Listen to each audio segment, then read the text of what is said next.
Cari amici che ci seguite sul nostro sito della Titanus, ci troviamo in provincia di Ancona, precisamente a Loreto, ristorante La Piscina.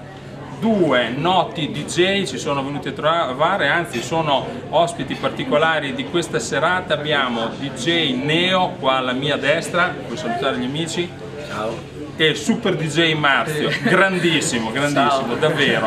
Seguiteli tutti e due sul loro space, su Facebook, sono fantastici entrambi. Ok, poi passiamo ai protagonisti di questa serata, di questa speciale serata in provincia di Ancona. Questi sono gli ospiti e le reginette che si presentano da soli.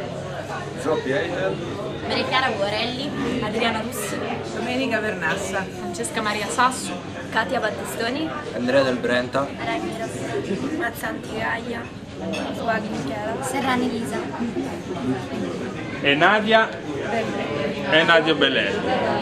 Adesso presento un personaggio unico, Michael Anthony, per voi. Eccoci qua allora con il giovane talento Michael Anthony. Vogliamo dare un in bocca al lupo a tutte queste meravigliose aspiranti reginette? sì, che abbiamo appena visto le prove, sono veramente brave, e un in bocca al lupo questa sera e auguri.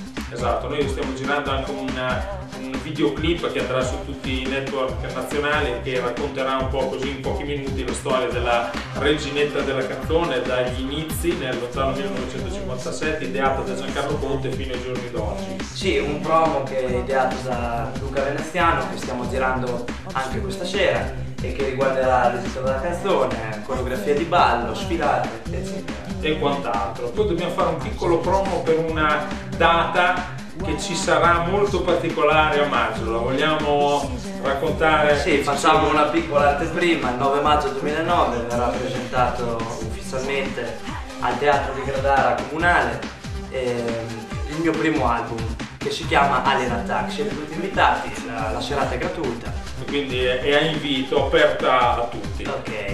Siete tutti invitati, come ha detto naturalmente Michael Anthony, non perdetevi questa serata Alien Attack. Ciao!